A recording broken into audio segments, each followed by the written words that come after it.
You're listening to Short Inspirations from Ralph. What's going on with artificial intelligence? Part 3.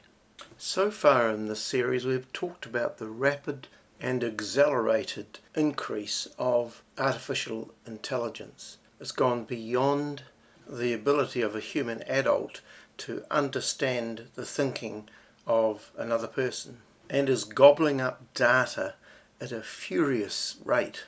Not only because it's been trained by humans, but AI systems are training themselves. There is now widespread concern about artificial intelligence getting out of control. Prominent amongst those concerns is the arms race, for example. So what does Scripture, what does the Bible say about this phenomenon?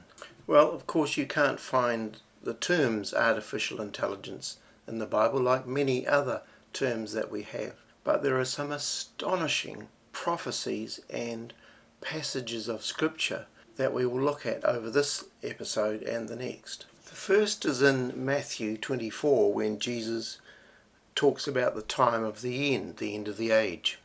And it's in response to the disciples' question, what will be the sign of your coming? When will be the end of the age? And the very first thing that Jesus says is, take heed that no one deceives you. For many will come in my name, saying, I am the Christ, and will deceive many. And what we know about AI is that it has no morals or values, but at the same time it has the answers. But it's a human construct. It comes from man. It's man answering a myriad of questions that is coming its way. How do I construct an explosive? How can I take revenge on someone? All sorts of questions on sexuality, on drug use, on all sorts of human behaviour. And it pretends that it has the answer. So AI does not serve people like it seems to. It leads people. It's like it's heading to that statement, I am the way, the truth and the life. And it's not. Don't be deceived, Jesus said. And in verse 11 he says, then many false prophets will rise up and deceive many. The word prophet here means a pretended foreteller or a religious impostor. Artificial intelligence, and hear me well, has an increasing ability to predict, to tell the future.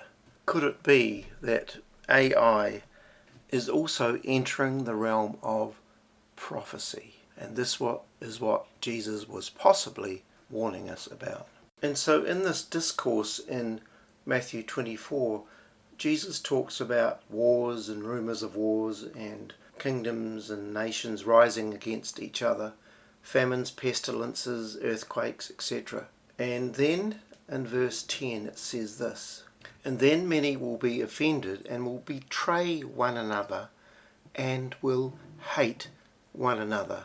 One of the things that the co-founders of the Centre for Humane Technology, Tristan Harris and Azar Raskin, warned us about was the destruction of trust. Is that person that is talking really that person?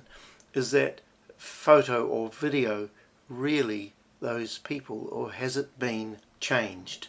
Will banks, for example, no longer trust your voice or even your video image in doing banking transactions? Trust makes this world go round, and if you think about it, there's a lot of things you trust in. The pilot that is piloting your plane that you get on, the food that you eat from the supermarket, you trust that it's going to not poison you. And when we talk about trust being eroded because of artificial intelligence, it lines up perfectly with Jesus' statement in verse 12 that says this, and because iniquity or sin or lawlessness will abound, the love of many will grow cold. And the reason that love grows cold is because trust has gone. You cannot love what you don't trust. We will be living in a world of increasing counterfeit relationships. People are in danger of abandoning real relationships for a bot because they are always there, always attentive. They don't argue with you, they don't talk back, they don't get into moods. And of course the deception can be very great. In the next episode we're going to dig into some more scripture that seems to directly indicate the phenomenon of artificial intelligence at the end of time. God bless you.